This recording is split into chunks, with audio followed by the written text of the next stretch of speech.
रतनकंठ श्रावकाचार्य महाग्रंथ की जय।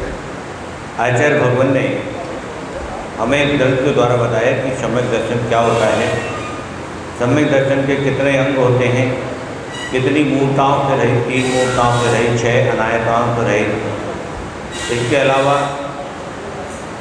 सम्यक दर्शन को कौन कौन धारण कर सकता है, किस तरह इसको प्राप्त किया जा सकता है, किस तरह आत्मा की विशुद्धि में अपने तीव्र राग कथायों को बंद करके सच्चे देवता गुरु के ऊपर प्रदान करके इस सम्यक दर्शन को कैसे पाया जा सकता है। और कल हमने पढ़ा था कि सम्यक दर्शन पाने वाला जीव यदि आयु कर्म निर्धारित होने से पहले यदि आयु कर्म का बंध नहीं हुआ है तो सम्यक दृष्टि जीव नियम से वैमानिक देव बनता है, और यदि मनुष्यों की आयु मानता है तो मनुष्य में उच्च कुल में जन्म लेता है। सम्यक दृष्टि जीव नारकी, तिर्यंच आदि स्त्री आदि पर्याय में जन्म नहीं लेता। यदि आयु का बंध वो कर भी लेता है तो उनमें फिर सम्यक दृष्टि उत्कृष्ट उसकी ऐसी प्रभावना रहती है। तो आज हम चलते हैं, पढ़ते हैं कि क्या है सम्यक दर्शन की महिमा, और बता रहे हैं भगवान।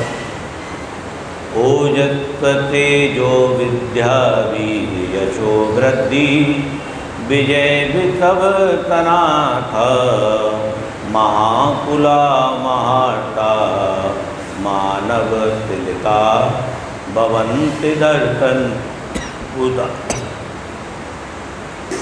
सम्यक दर्शन से पवित्र जीव विद्या वीर यशोवृद्धि विजय विभव सनाथा उत्साह प्रताप कांति विद्या सहजता से सभी कलाओं को ग्रहण करने वाली बुद्धि, विशिष्ट बल, विशिष्ट ख्याति, स्त्री पुरुष पुत्र पौत्र आदि की प्राप्ति रूप सिद्धि विजय, दूसरे के परास्त या तिरस्कार से अपने गुणों का उत्कर्ष, विभव धन धान्य द्रव्य आदि की प्राप्ति रूप संपत्ति, इन सबके सहित उच्च कुलों में उत्पन्न धर्म अर्थ काम व मोक्ष रूप चारों महान पुरुषार्थों को करने वाले और मनुष्यों में प्रदान होते हैं। कैसे होते हैं? सम्यक दर्शन से जो ओतप्रोत जो जीव होता है वो उत्साहपूर्वक होता है, प्रतापी होता है, कांतिमान होता है, विद्या से परिपूर्ण होता है, सहज होता है, सरल होता है और सभी कलाओं को ग्रहण करने वाली बुद्धि से समृद्ध होता है। विशिष्ट बल उसके अंदर होता है, विशिष्ट ख्याति उसको मिलती है और सुस्त्री सुपुत्र सुपौत्र आदि की प्राप्ति, वृद्धि, विजय, दूसरों के परास्त या तिरस्कार से अपने गुणों का उत्कर्ष और विभव धन धान्य द्रव्य आदि की प्राप्ति रूप संपत्ति, इन सबसे सहित उच्च कुलों में उत्पन्न धर्म अर्थ काम और मोक्ष चारों प्रकार के पुरुषार्थों को करने वाले मनुष्यों में प्रदान होते हैं। बने यशस्वी बने मनस्वी औचिते चिते तहित बने नीर नीर निधि तम धीर ननीवि शत्रु विजेता मुदित घने महाकुली हो विपत साधक मनुज लोक के तिलक बने संदर्शन से विमल लते हैं शीघ्र निरंजन अलक बने। दर्शन पूजा दर्शनेन पूजा पवित्रा दर्शन दर्शनम बपूतम पवित्रा येषा ते भवन्ति। इस समाज के अनुसार जो सम्यक दर्शन से पवित्र है अथवा जिनका सम्यक दर्शन पवित्र है, ऐसे आकाश ये पंखा देख रहा ऊपर वाला, जो सम्यक दर्शन से पवित्र है अथवा जिसका सम्यक दर्शन पवित्र है, ऐसे जीव दर्शन पूर्व कहलाते हैं। ओज का अर्थ उत्साह से है, तेज का अर्थ प्रताप अथवा कांति है, स्वाभाविक अथवा जिसका हरण ना किया जा सके ऐसी बुद्धि को विद्या कहते हैं। विद्या क्या होती है? विद्या वो बुद्धि होती है जो दूसरों के द्वारा हरण नहीं की जा सकती। वीर विशिष्ट सामर्थ्य को कहते हैं। वीर जो होता है विशिष्ट बल, जो केवली आदि तीर्थंकरों में विशेष रूप से होता है, ऐसा सम्यक दृष्टि जीव के अंदर भी होता है। विशिष्ट प्रकार की ख्याति को यश कहते हैं। स्त्री पुरुष पुत्र पौत्र की प्राप्ति को वृद्धि कहते हैं। दूसरे के तिरस्कार से अपने गुणों का उत्कर्ष करना विजय कहते हैं। बहुत सारे विरोधियों के बीच में बैठे हुए हैं और वहाँ तिरस्कार हो रहा है, लेकिन अपने जो गुण हैं उनके गुणों के कारण भी उन सब पर विजय प्राप्त कर लेना, अपना उत्कर्ष बनाए रखना, ऐसा सम्यक दृष्टि जीव होता है। धन धान्यादि पदार्थों की प्राप्ति होना विभव है और धन धान्यादि पदार्थ सहज रूप से उसको प्राप्त होते हैं, इसे विभव कहते हैं। उत्तम कुल में उत्पन्न होने वाले महाकुल धर्म अर्थ काम मोक्ष रूप पुरुषार्थ सहित महाअर्थ कहलाते हैं तथा श्रेष्ठ मनुष्यों में जो उत्पन्न होते हैं वे मानव तिलक कहलाते हैं। ऐसा सम्यक दृष्टि जीव यदि मनुष्य योनि में आता है तो मनुष्य बनता है तो मानव तिलक कहलाता है। पवित्र सम्यक दृष्टि जीव ओज आदि से सहित उच्च कुल में उत्पन्न होता है। ओज जो सम्यक दृष्टि जीव होता है वो अपनी ओज यानी अपने तेज प्रकाश से परिपूर्ण होकर उच्च कुल में उत्पन्न होता है और धर्म अर्थ काम मोक्ष के साधक तथा मनुष्यों में आभूषण स्वरूप होते हैं। इन चारों जो धर्म अर्थ काम मोक्ष है इनमें भी उत्कृष्टता को प्रदान करते हैं।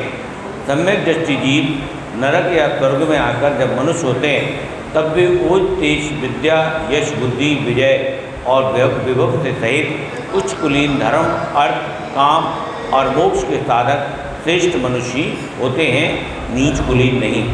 सम्यक दृष्टि जीव यदि आयु का बंध नहीं हुआ है, यदि नरक आयु का बंध नहीं हुआ है, पुरुष स्त्री आयु का बंध नहीं हुआ है, फ्रेंच आयु का बंध नहीं हुआ है, तो वो उच्चतम कुल में जाते ही जाते हैं, वैमानिक देव बनते हैं। लेकिन यदि उनको किसी क्रिया के कारण इन गति का बंद हो गया है, जैसे राजा श्रेणिक थे उन्हें नरक का बंद हो गया, लेकिन सम्यक दर्शन उन्होंने प्राप्त किया, सम्यक दृष्टि बने तो वो प्रथम नरक में आ गए, क्योंकि नियम है सम्यक दृष्टि जीव प्रथम नरक से नीचे नहीं जाता है। ऐसे ही यदि नीच देव गति का बंद किया और सम्यक दृष्टि हुए तो फिर वो वैमानिक देव बनेंगे ही बनेंगे। ये हमने यहाँ पर पढ़ा था। अब पढ़ते हैं अष्टगुण पुष्टि दृष्टा दृष्टि विशिष्टा प्रकष्ट शोभा दुष्टा अमरा सहस्रताम परिषदी चिरियम रमनते जिनेन्द्र भक्ता स्वर्गवे। सम्यक दर्शन से सहित भगवान जिन्हें इनके भक्त पुरुष स्वर्ग में देवों और अप्सराओं की सभा में अणिमा महिमा लघिमा प्राप्ति प्राकाम ईश्वरत्व वशिष्ठ काम रूपित इन 8 गुणों की परिपूर्णता से संतुष्ट प्रसन्न अन्य देवों की अपेक्षा विशेष शोभा सुंदरता से सहित होते हैं और बहुत काल तक भ्रमण करते हैं, अर्थात इंद्र होते हैं। अब यहाँ पर ये बता रहे हैं जो वृत्ति सम्यक दृष्टि होते हैं उनके बारे में कि वृत्ति सम्यक दृष्टि यदि देव बनते हैं तो देवों में विशिष्ट स्थान होता है और ऐसी रिद्धियों से परिपूर्ण होते हैं। कौन कौन सी रिद्धि बताई यहाँ पर? अणिमा महिमा लघिमा, छोटा होना बड़ा होना, भारी होना हल्का होना, ऐसी ईशत्व रिद्धि। ईशत्व यानी सब जगह अपनी प्रभावना कर लेना, वशिष्ठ सबको अपने वश में कर लेना, काम रूप कैसा भी रूप बना लेना, ऐसे गुणों से ये इनको विशिष्ट स्थान होता है। देवताओं की सभा में भी ऐसे जो सम्यक दृष्टि होते हैं, ऐसे सम्यक दृष्टि जीव जो अपनी आयु पूरी करके देव बनते हैं तो वो देवताओं की सभा में भी विशिष्ट स्थान प्राप्त करते हैं और इंद्र होते हैं। अणिमा महिमा गरिमा अधिक, अणिमा महिमा गर्मा आदिक वत गुण पूरण या तष्ट रहे, अतिथय कुंदर धोवा ते बन बिलिशित हो तम पृष्ठ रहे, दुर्बन कर दुर्बनताओं ते कुचिल स्वर्ग में रमण करे, दर्ग धारक जिनके आराधन फिर से विपुर को गमन करे।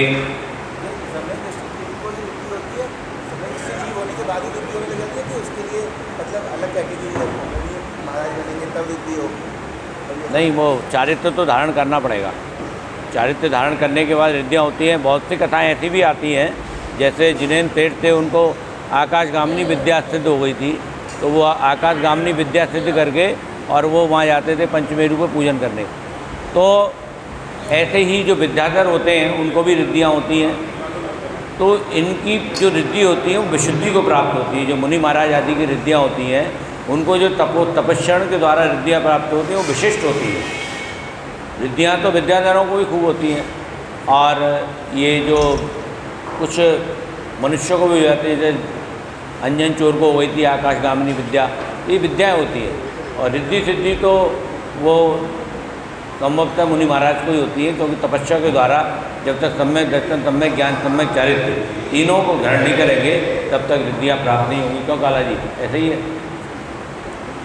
हो गया। बोले शांतिनाथ भगवान की, बोले पंच परमेष्ठी भगवान की। भगवान